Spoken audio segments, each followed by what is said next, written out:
Hello po, pag-uusapan po natin sa linggong ito ang tinatawag na relationships. Paano ba lumalago ang relasyon? No? Lesson number 27 na po tayo. Attitude towards your neighbor, pag-uusapan natin yan. Paano ba natin pinapakita yung attitude natin sa ating mga neighbor? Anyway, this is our key verse for this week. Romans chapter 12 verse 18, if it is possible, as much as it lieth in you, live peaceably with all men. So hinihiling ng Diyos o ni Apostle Paul sa pamagitan ng kanyang mga salita, no, na tayo'y manahan ng may kapayapaan kasama ang mga taong nakapalibot sa atin. So kailangan natin titingnan yung attitude natin sa iglesia. Titingnan din po natin yung attitude natin sa workplace natin, no, paano ba tayo mamuhay kung nasa trabaho tayo. Titingnan din natin yung attitude natin sa government. Tayo ba'y nagbabayad ng ating tax? Titingnan po natin yan. At ang ilang bagay po ay titingnan natin patungkol po sa dila. No? Paano po ba nakakaapekto yung dila natin sa bawat relasyon? Paano po ba siya nakakabuo ng relasyon? At paano siya nakakawasak ng relasyon? Ang dilang ito. Pag-uusapan din po natin yan. Tapos pag-uusapan din po natin yung hindrances to a good relationship. Nandiyan na yung guiltiness, yung unforgiveness, yung pagiging gahaman, nandiyan na rin po yan, no? Na isa sa mga dahilan o naging hindrances para magkaroon ng mabuting relasyon. Pag-uusapan po natin yan sa linggong ito. Sana po ay mag-enjoy kayo at sana po ay ma-excite kayo habang ating pag-uusapan ito. Lesson 27, Relationships. Ngayon po, pag-uusapan po natin yung pakikipagrelasyon, hindi po sa tao lang, kung hindi maging sa Panginoon. So we have to discuss about relationship.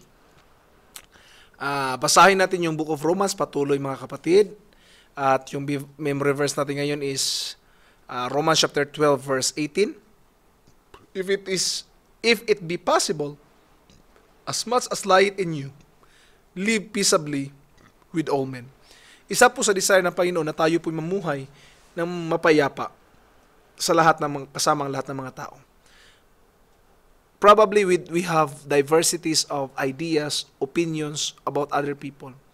But set it aside, no? Do not live with criticism. Meron po isang magandang libro na nagbabanggit po patungkol sa relationship, no? Na sinulat po ni Dr. Les and Leslie Parrott. Isang napakagandang libro.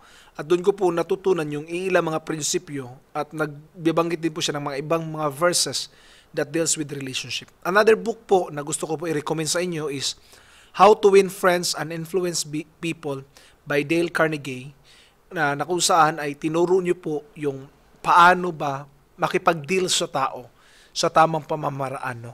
Paano ba ang effective way to have a better relationship and to have more friends.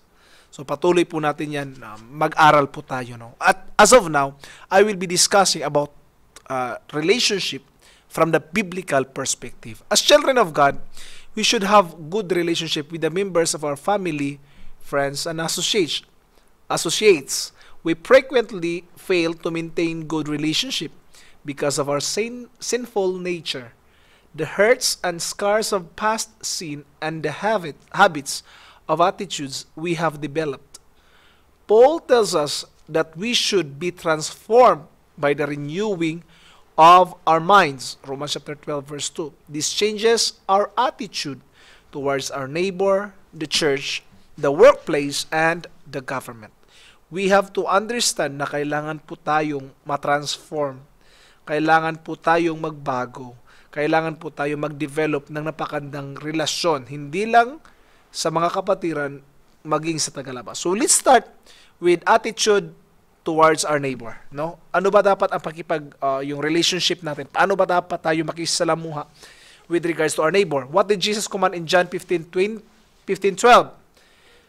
That we love one another. Yan po. Number 2, what is the royal law? Thou shalt love thy neighbor as thyself. Number 3, if we love our neighbor, we will not do what? Work no evil against anyone. Number 4, which is the greatest of these? Hope Faith, hope, or charity? The answer is charity. Ang ibig sabihin ng charity is love. How should Christian treat each other or one another?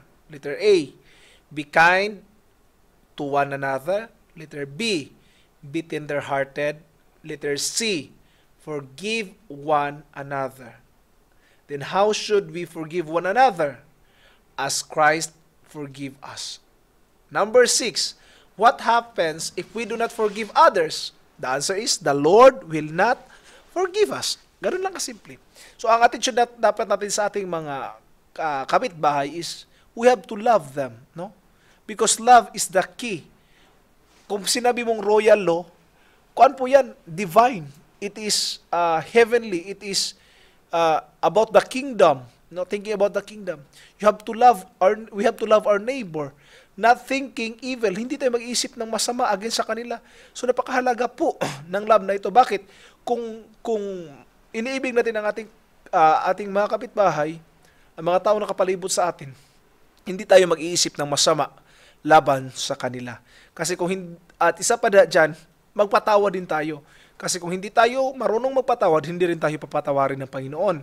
So ang forgiveness nating marireceive ay ayon din po sa forgiveness na ating ibinigay sa ibang tao. So when we forgive other people, let's forgive just like Jesus Christ forgive us from all our sins. Number 2, or next thing that we have to discuss is attitude in the church. Ano ba dapat ang maging ugali natin sa iglesia? Our relationship with the church. Number 1, Christian must be concerned about the relationship with fellow believers. The Bible clearly teaches us we should treat each other. No? Dapat tingnan natin yung mga bagay kung paano ba talaga tayo makisalamuha sa iba. Sa Psalms 133 verse 1, what two words describe brethren dwelling in unity? The answer is good and pleasant. What shouldn't we judge our brother? Or why we shouldn't we judge our brother? Because we will be judged also. Number 3, James 3:16 says, where envy and strife is, there is confusion and every evil work. Number 4, how will others know that you are my disciples or we are the disciple of Christ if we love one another? Bilang bahagi po ng isang iglesia, tayo po ay magkakapatid. At hindi maiiwasang may mga panahon na magkabanggaan ang ating siko, hindi maiiwasan na may mga pagtatalo, pero ang sabi po ng Biblia, napakaganda kung tayo po ay magkakaisa. Because how good and how pleasant it is for brethren to dwell together in unity.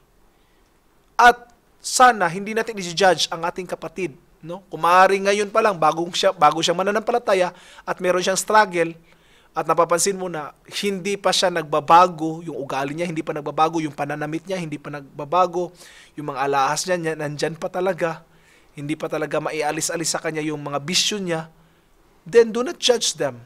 Pray for them. And always understand. Why? Dahil ganyan din tayo nung umpisa. No? Meron tayong mga struggles sa buhay. Kaya intindihin natin, we don't have to judge her or him. All we need to do is to pray. So we don't have to develop envy and strife among the church. What we have to develop understanding. Kasi mapatunayan na tayo ay mga disciple ni Jesus Christ if we will love one another. Now, attitude in the workplace. According to Deuteronomy 8:18, who gives us the power to get wealth? The answer is the Lord.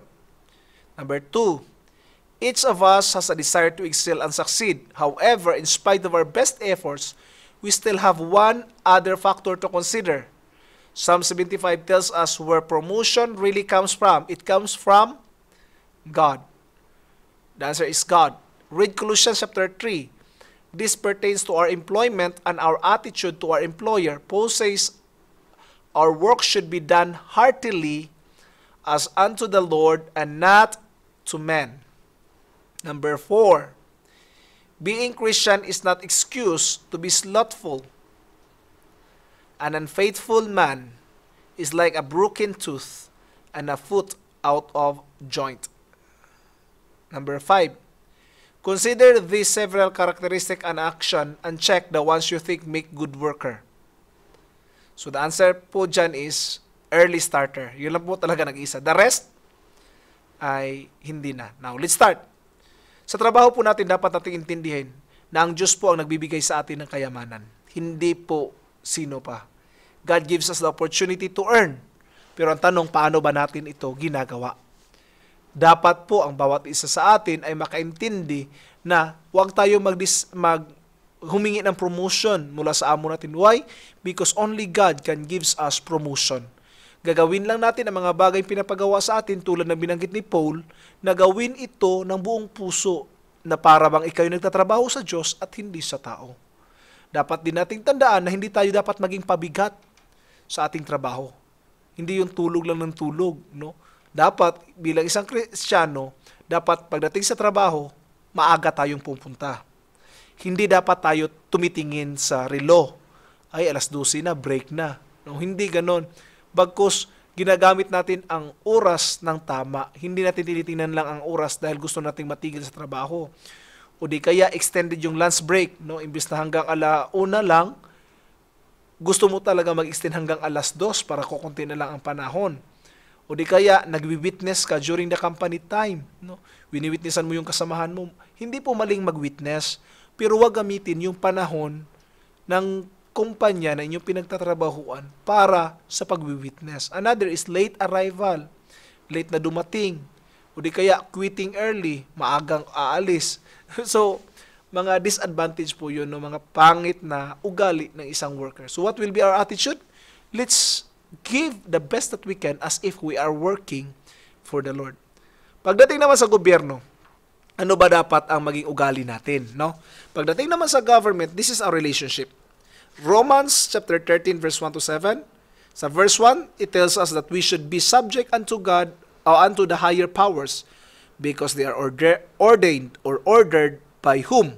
The answer is God. If we resist the power, we are resisting the ordinance of God. Number 2, God has ordained that there be rulers who bear arms, such as police, military. They are called ministers of God to execute wrath upon him that doeth evil. 1 Peter chapter 2 verse 17 tells us to honor all men, love the brotherhood, fear God.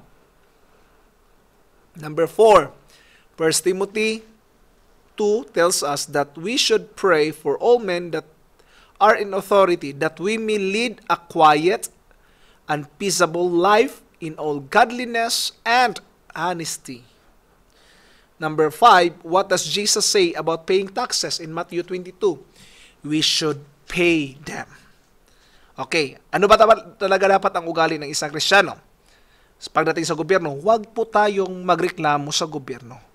Huwag tayong sumali sa mga wilga-wilga o huwag tayong makisama dyan sa mga party list na yan na magsabing ibagsak ang gobyerno, ibagsak ang presidente, bumaba ang presidente. Mali po yan.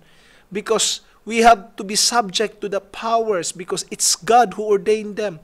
Kung naging presidente yan, kahit corrupt pa yan, pinahintulot yan ng Panginoon na umupo dyan. Hindi natin gawain na pabagsakin yan.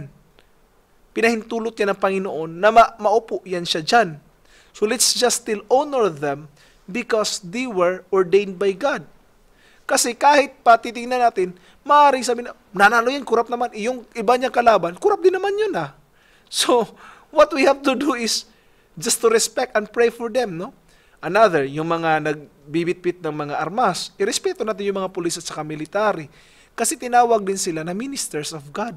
No? Tinawag din sila minister of God. Bakit? They will execute, no? Doon sa mga gumagawa ng masama. Irespeto natin sila, mahalin natin sila, at katakutan natin ang Diyos. Isipin natin na sila ay nilagay ng Diyos dyan. Diyos ang nirespeto natin the moment na atin silang nirerespeto. Bakit? Binigay sila ng Panginoon dyan para tayo mamuhay ng mapayapa. Pasalamat tayo may gobyerno dahil sila po ay tumutulong sa atin upang mapaganda ang takbo ng ating ekonomiya.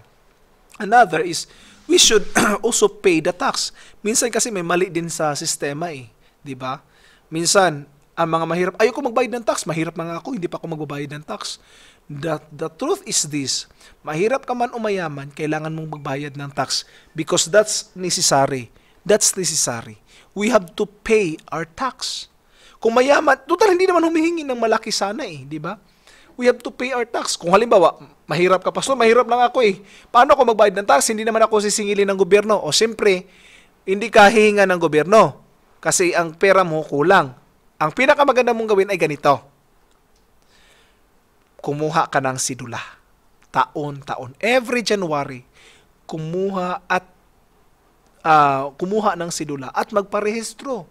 At kung meron mang babayaran sa gobyerno, magbayad ng tama. Tama po ba? At kung meron po tayong negosyo, kumuha po tayo ng business permit, no? Para man lang matulungan natin yung gobyerno natin.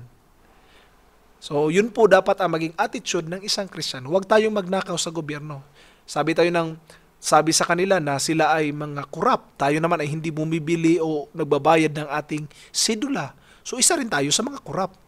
Now, our tongue affects our relationship. So, mag-ingat din tayo sa ating dila, no? Our speech is important in our relationship with other people, and we need to consider how our words will affect them before they are spoken. The tongue can either build or destroy. What is in the power of the tongue? The power of the tongue is death and life. May buhay at kamatayan sa dila. Number 2, what does James 1:26 say about a man's religion if he doesn't bridle or control his tongue? His religion is in vain. Kung isang Kristiyano magkiklaim na Kristiyano siya, pero ang dila niya naman hindi niya makontrol, walang pakinabang ang relihiyong ito. Matthew chapter 12 says that the mouth speaks about what which is in the heart. What will happen to us for speaking careless words? We will have to give account thereof in the day of judgment. So yung mga dila natin, no? Kasi out from the abundance of the heart, the mouth speaketh. Kaya mag-ingat tayo sa ating sinasabi because we will be held accountable by what we are saying. Now, there are also what we call hindrances to a good relationship. Now, improper attitude actions can damage any relationship. This includes guilt, blame, anger, self-centeredness, and pride. So, isa-isahin natin ito. No? Start with the guilt. Guilt can result from an improper relationship, attitude, or action. If we have a guilty conscience, it will be difficult to reach out to love others as we should.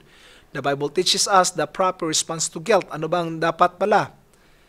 Proverbs chapter 28 verse 13. Excuse me.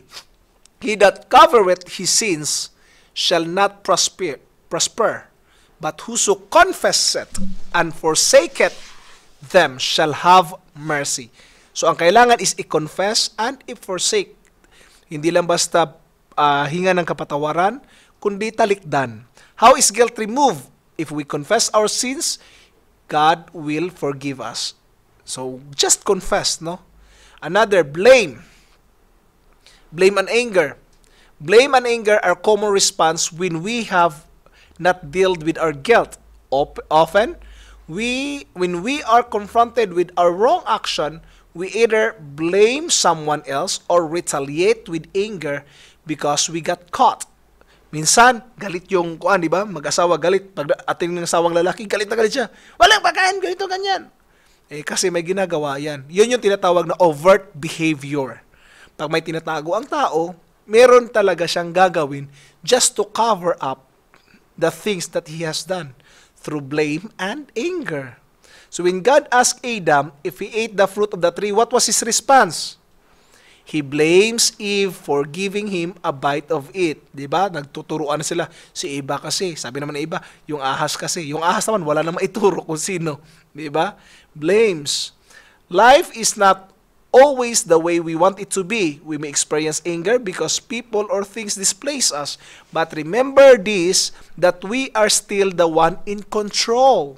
It's the outside forces. You cannot control the outside forces. All you can control is within. Maaari makakontrol ka sa labas, pero hindi sa lahat ng panahon. Most of the time, hindi mo kayang i-control ang nasa labas mo. Halimbawa, nadapa ka. Makontrol mo ba yon? Hindi. Magagalit ka, magwawala ka, o tatayo ka lang and say, thank you Lord, nadapa ako. Diba? That will be a good attitude. So, let's have this true or false question. Diba? Anger is a choice. Ang sagot niyo po dyan is false or true? The answer is true. Anger is always a sin. The answer is false. Anger is not a sin unless aabot yan ng hapon at magkakaroon ka na ng bitterness, that will become a sin. Anger may result from unrealistic expectation of someone. The answer is true. Anger is a strong emotion. Yes, it is. So how soon should you get rid of your angry feelings? The answer is before the end of the day, before the sun sets down. No? Diyan po dapat na maialis yung angry natin. Another is self-centeredness. Excuse me. Naturally, we tend to focus on ourselves and our needs, but Philippians chapter 2 tells us that we should look for the well-being of whom? The answer is other people. Tingnan natin yung anong magagawa natin sa ibang tao. Huwag lang tayo tumingin sa sarili lang natin.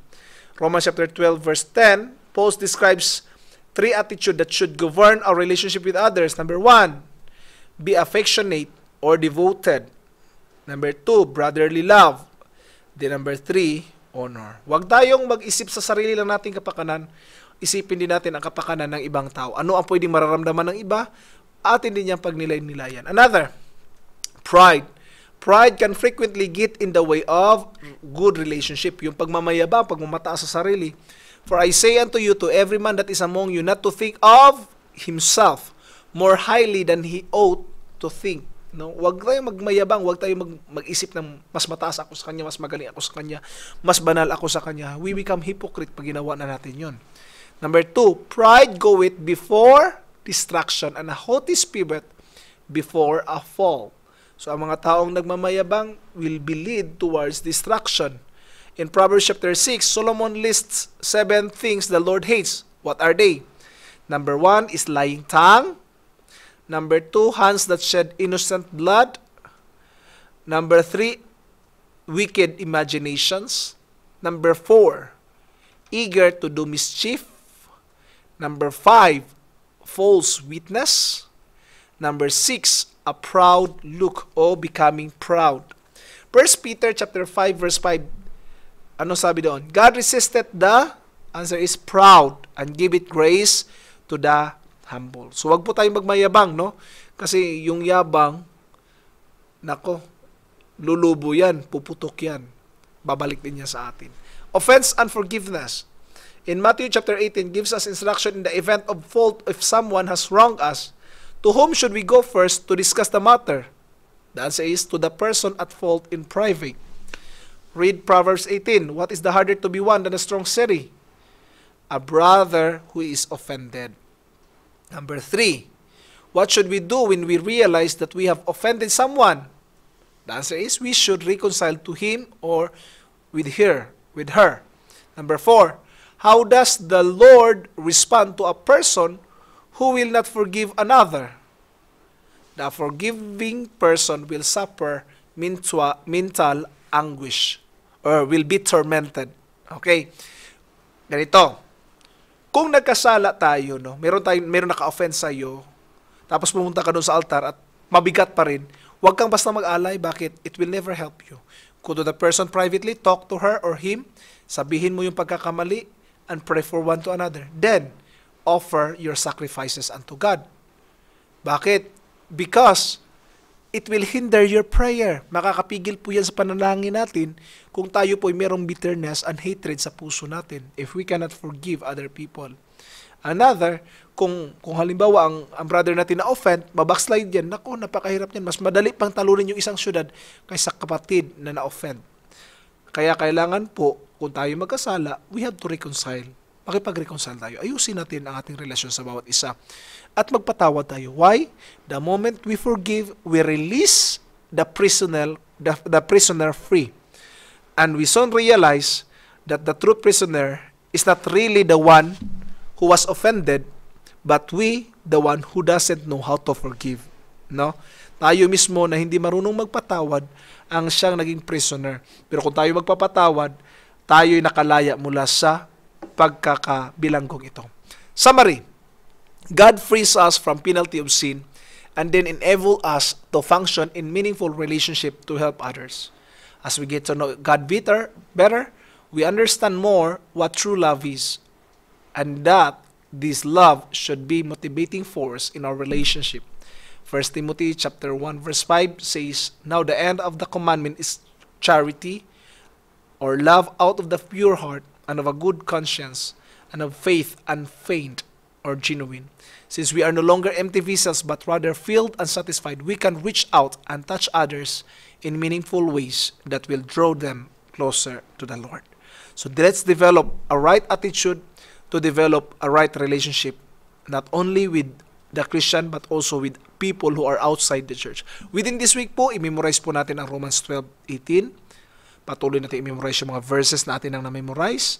Marami na po yan, no? More than 20 na po yon.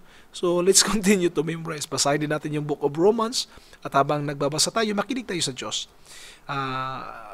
Isulat natin dito yung anong pinapahayag ng Diyos patungkol sa sarili niya, anong itinuro ng Diyos sa atin patungkol sa Christian living, at the same time, anong gustong ipagawa ng Diyos para sa atin. Kung gusto ng Diyos na lapitan natin yung kapatid natin na na-offend natin, go ahead, lapitan mo. Humingi ka ng tawad at magpatawaran, and God can move mightily in your life. God bless po at magandang araw.